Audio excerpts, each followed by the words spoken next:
There we are. Good morning. I don't know how many of you guys are with me this morning.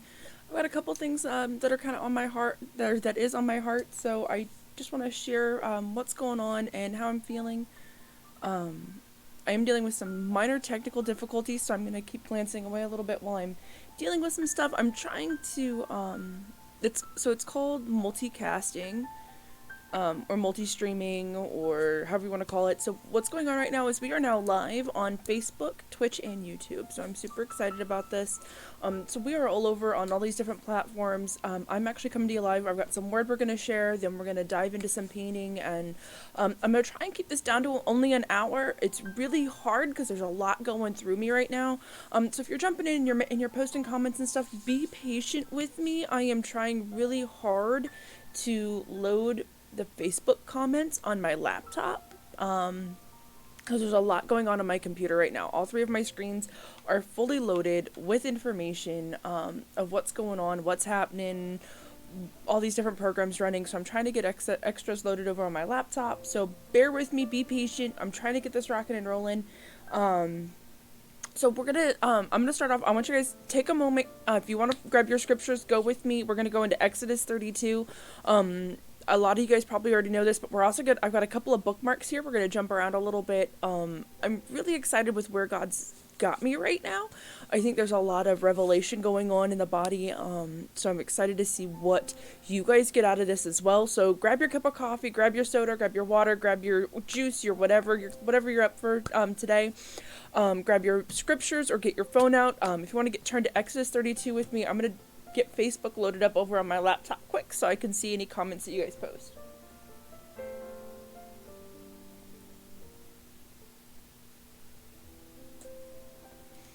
That also being said, if you do post a comment, be patient because I have to jump back and forth between two different programs to view comments, because of all the different platforms that are going right now. So just be patient with me, hang tight, we'll get this rocking and rolling, and it'll be good. It's gonna be a great day.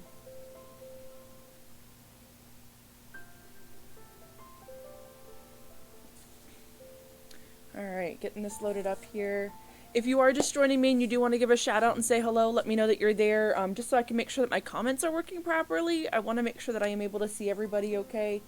So feel free to shout out, say hi, let me know what you've been reading, what you've been painting, what you've been up to, while we're dealing with life in isolation.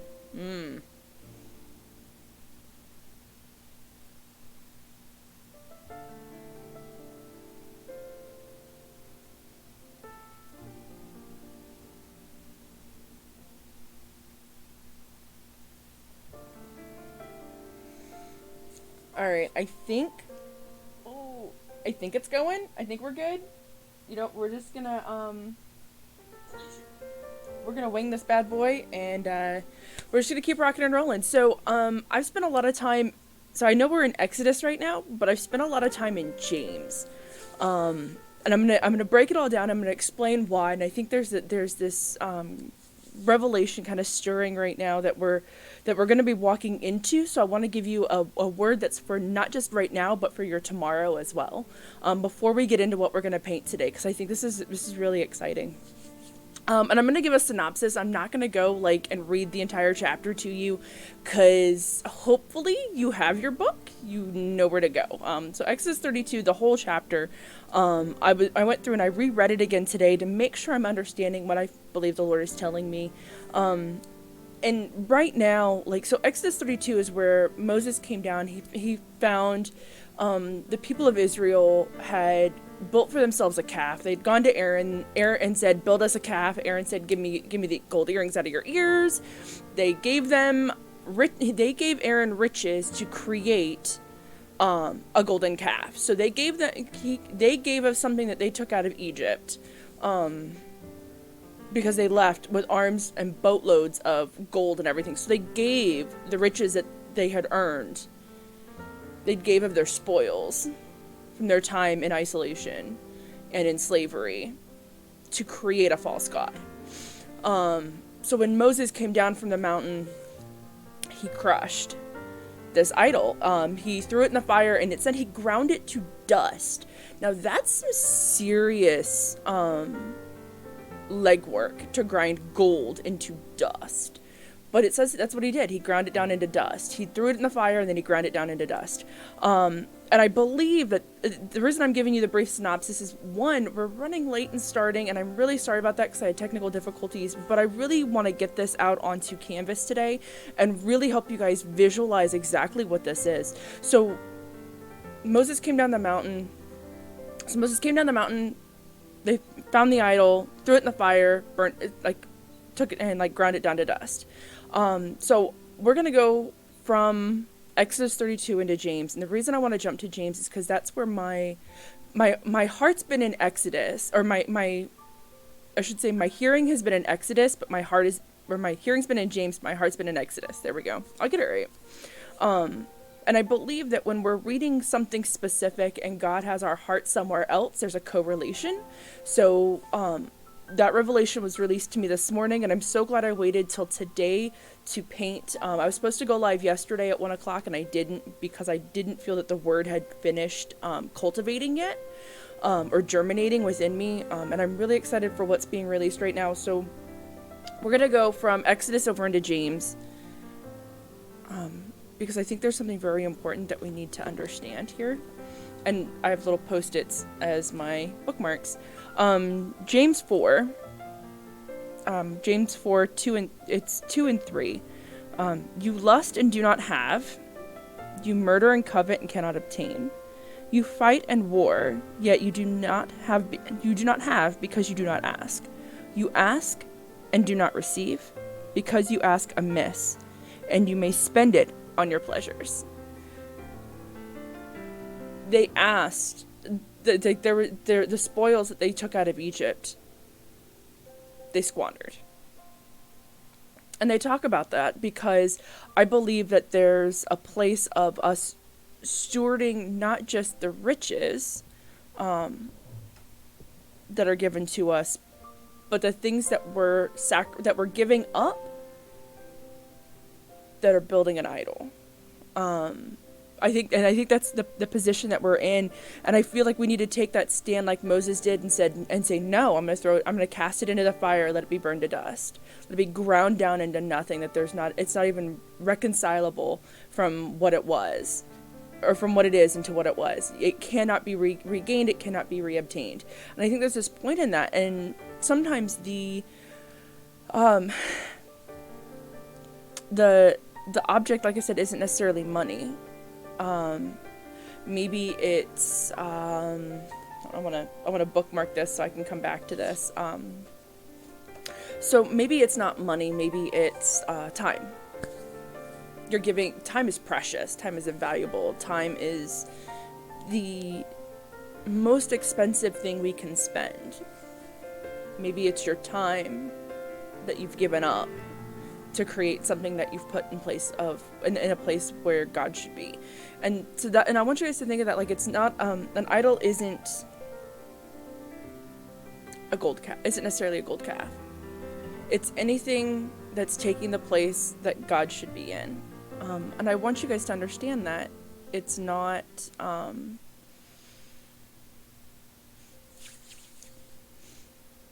it's not this,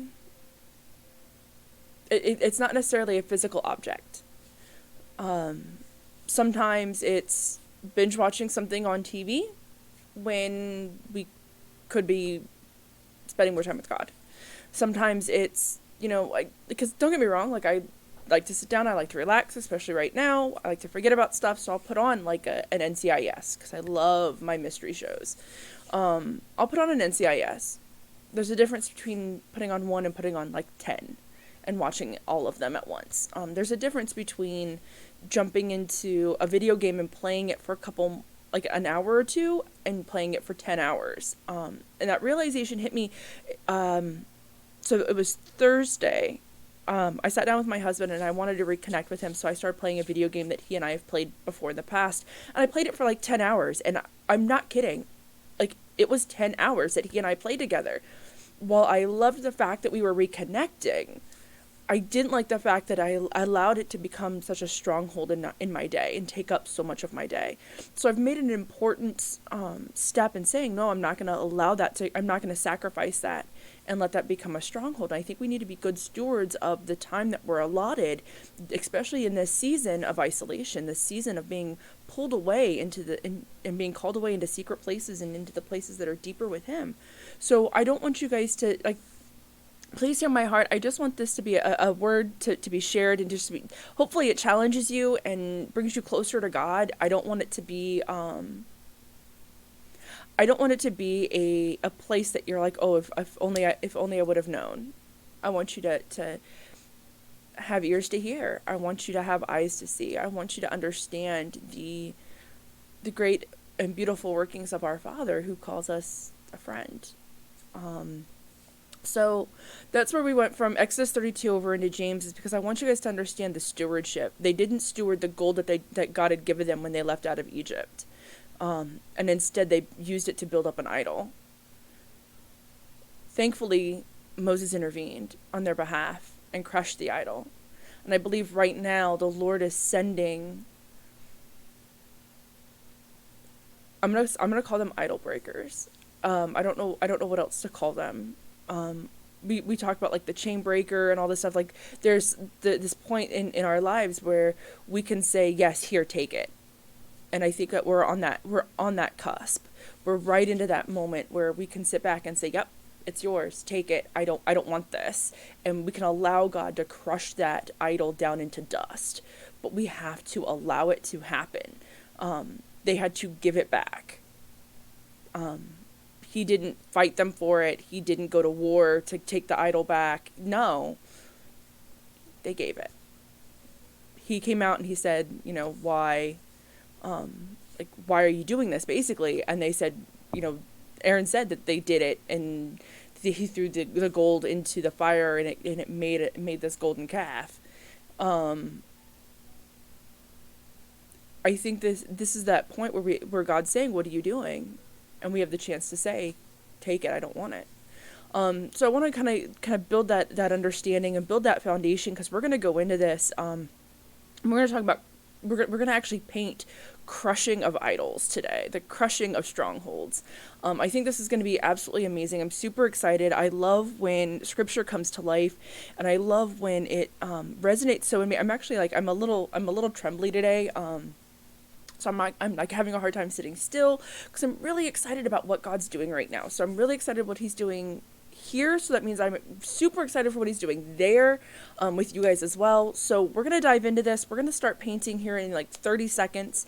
If at any point while I'm painting you have a question or concern or comment at anything, feel free to put in a comment and message it on the Facebook, Twitter, or YouTube, wherever you're at. And as I get the chance, I will jump back and forth and check my comment sections and stuff and try to follow up on these. I'm having a hard time keeping track of everything because there are so many different platforms in use right now. But I am doing my best to stay on top of everything. So we're going to start painting. I have my canvas panel. I'm going to prime and prep my my tape. So I'm going to put this to the side. So if you do have questions, remember it's Exodus 32 and then James 4, verses 2 and 3. That's where we were today. Like I said, I'd like to have spent more time there, but we are trying to limit this to only an hour, and an hour is just such a short period of time.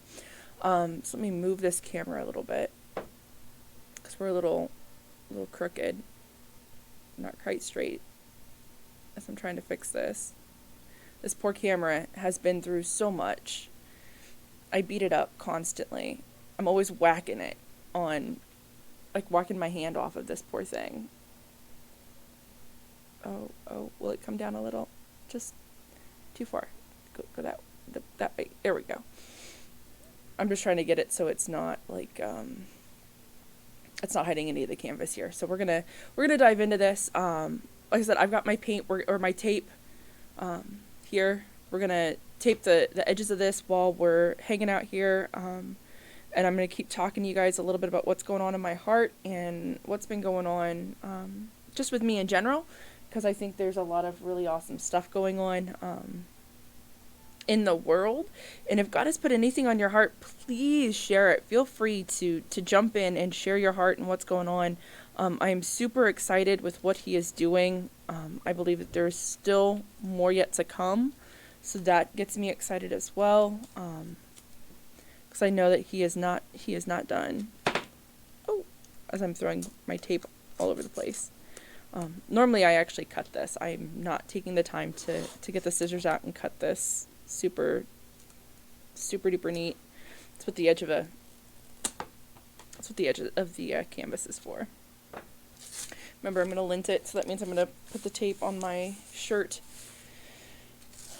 to pull some of the lint off so that it doesn't stick too heavily to the it's more so the paper on the other side, but just so it doesn't stick too hard to the canvas either. And we'll just taper down. Nothing fancy.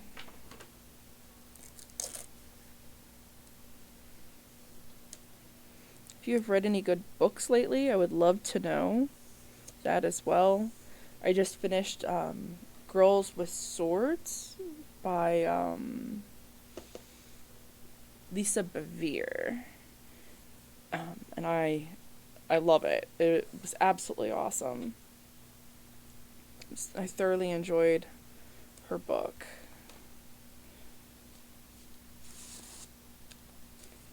We're going to tape this edge.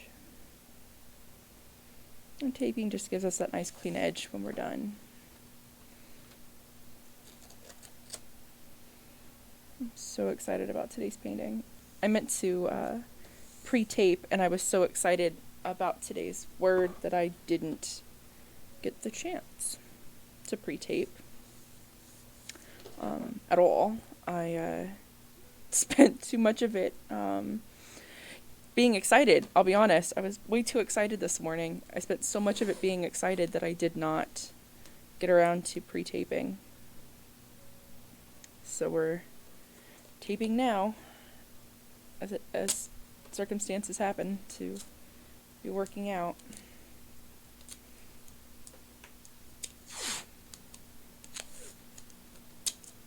Right. Attach that. I think I made that one too long, but that's alright.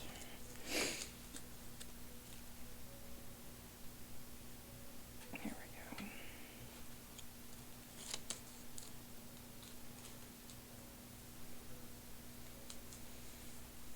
If you're wondering what I'm listening to, this is Steve Swanson. Some of my favorite soaking music is Steve Swanson. And I don't know what it is about his music, his piano, that is just, it's delicious. It's fantastic. It's beautifully anointed, for sure. Mental note, don't use jeans. There's a lot of fluff on here from jeans. There we go.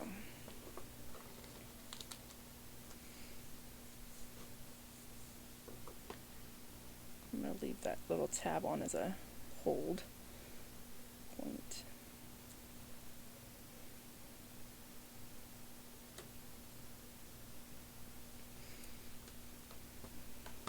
Just give me something to hold on to later. So fun fact, Dick Blick is still shipping paint supplies. So I did a thing, and I'll show you guys a thing that I did. I did an investment in my paint stuff, and I got this huge kit of paints that I am super excited about, and I'll show it to you guys only because I want you guys to know what's available. And it was like one of the best deals I'd ever seen on paint before. It was like 48 tubes of paint for, I don't know, like 20 or 30 bucks, I think, is what I paid. And they're not big tubes, but it's really good quality paint, so it makes it absolutely worth it. Here we go. These little tabs here are just so I have something to hold on to while I'm painting, so that way I'm not holding onto the canvas itself. I can hold onto these little tabs, and that kind of stabilizes it a little bit. So the palettes that I use, if you haven't watched before, I'm going to let you know real quick. The palette that I use is going to be a styrofoam plate because that makes it easier. So I'm going to grab that real quick. So I'm going to disappear. I'll be right back. Didn't go too far. So I'm going to use a styrofoam plate here. And this is what we're going to be putting our paint onto. So when I imagine this, I imagine that they're at the base of a mountain. Base of the mountains, they're going to be full of shrubbery, but not grass. It's going to be brush. It's going to be dry. It's going to, there's a fire raging. There's the mountain in the distance. So, and it's not far off. It's still seeable. You can still see up the side of it. Maybe see the path that he had just come down. So they're not far off from Mount Sinai when this took place. And my thing is, I want to see this, but I don't want to, don't necessarily want to recreate it to that extent. But I want to let you know what I see. When I'm reading Exodus 32, I'm seeing him coming down the side of the mountain, and he comes off into a path, and just about, I don't know, maybe like 20, 30 feet off from the base, from that path, there's the beginning of the encampment. And it's another 30 or 40, maybe 50 feet into the encampment before he reaches the place that they're at with the raging fire. And so they're camped at the base of the mountain where God is resting. And this is what's happening. God is thundering above them. The clouds are above them. Proof of God is there, and this is taking place. And it's just because they want a God to worship. They're hungry for that relationship. And they couldn't steward the relationship. Instead, they sent Moses and said, "You go on our behalf," out of fear. Thankfully, Jesus came, crushed all fear. So fear does not have a hold in us, does not have a place in us. But that's something that they were dealing with at this moment. So looking at that, I do want to do like a mountain-esque scene. I actually want to take you to the place where the idol is crushed, because I'm declaring that right now, and I want to declare that into the atmosphere, that the idol is now crushed. I don't want to do the crushing of the idol. I'm declaring it now, and I'm prophesying it out to you guys that the idols are crushed. That all idols are crushed in Jesus' name. So we're gonna go through. That's what we're gonna declare on this, is the crushed idol, because I don't want you to. I'm certain the children of Egypt, or the children of Israel, recalled and remembered the crushing of the idol. There was freedom in the fact that it was already done. There was freedom in the fact that it was crushed, and that's what I want you guys to revel in today, is the freedom to know that it is done. It is finished. It's gone. It's crushed. So we're gonna jump into this. I want to do. So I see a lot of blues in the background, off in the distance. So we're gonna do some blues. We're gonna do some. I don't even know. There's definitely some greens involved because we got some shrubbery. We're gonna get some yellows involved for the ground. We're gonna have a fire going. So we're gonna get in here and start diving into this. So we need to start with our blues. I'm actually just going to grab Prussian blue. There it is. So we're going to use Prussian blue, which is a really dark blue, and I'm going to throw some cobalt blue on here. And notice I'm not using a whole lot. I just want to use a little bit. Actually, we're going to use ultramarine, because we're going to use this for our background. And I want it to be hazy. I want it to be kind of stormy almost. And then I want to use a light blue. So this is the size tubes that I got in this kit. So normally when I buy paint, if I'm testing a color, I usually end up in this size, because this is the smallest size they get. So this is the phthalo green that I'm testing out. If it's a color I know I'm going to use a good bit of, I'll buy it in this size. And if it's one that I know I'm going to use a huge ton of it, I buy this big old tub of 500 mils. But these little 21 ml bottles are absolutely fantastic way to test out a color to see if I like the pigmentation and stuff. So I'm super excited. I got 48 of these guys sitting here, which is great because it's giving me a chance to try out some of these pigments that I haven't had a chance to try before. So we're going to try this, and they're not sealed or anything, so they're ready to roll. So we're just going to put a little bit of this blue on here. And I'm going to show you how we're going to use that in a minute. So there's that, and then I want some of this little light blue violet as well.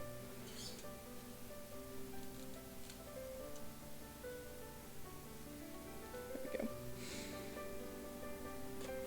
So we're going to start with our background. I'm going to be using an alcohol wash for this, so you can kind of understand what's going on. The rubbing alcohol that I'll be using is 91% rubbing alcohol, isopropyl alcohol. It causes the acrylic paint to dry faster, so we're going to be using this on the canvas, and then we're going to be washing in for our mountains and stuff. And I want a short wash brush. Maybe I can do an angle brush. That might work.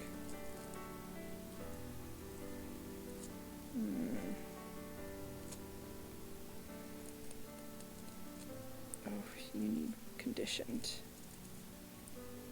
In the worst way.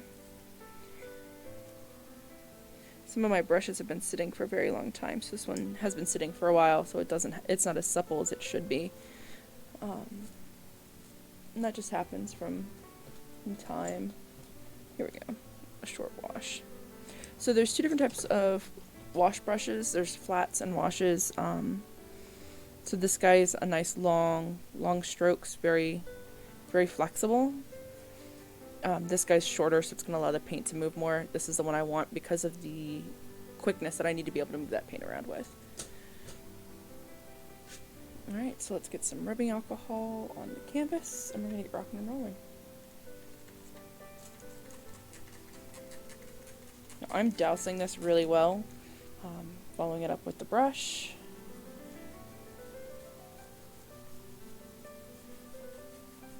Oh, I forgot to put white on my palette. Stink. Hold on. Let's just grab this guy real quick. I have to move quickly. I think I've got just enough left in here to make a glob. Yep. Good. Just a glob. White. I'm actually starting off with these little, very light colors in the back that I'm testing out here. I'm going to start by brushing these guys in.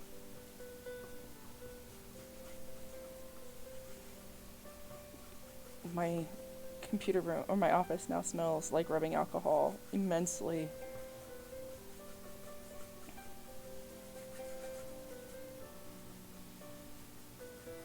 We'll grab the light blue.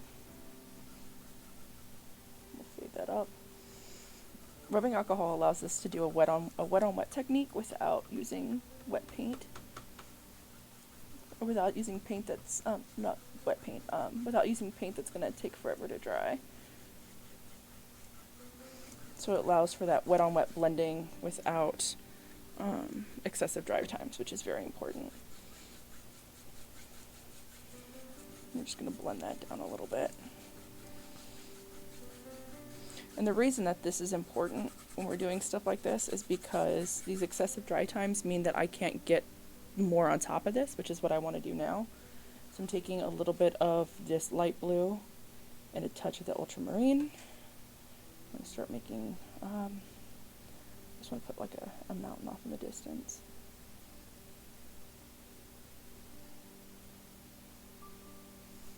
And maybe it disappears off in the distance.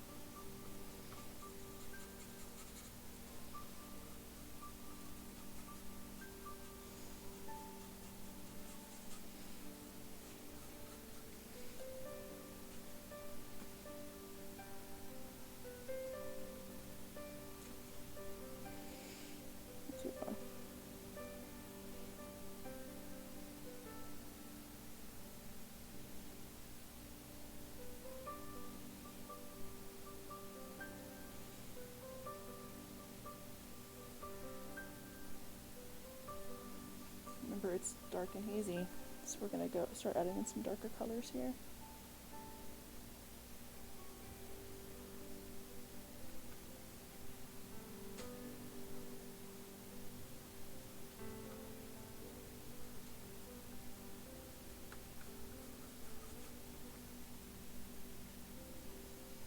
Wash in some of this Prussian blue over in that corner. I'm still using rubbing alcohol to dilute it down, because I still want it to dry really fast.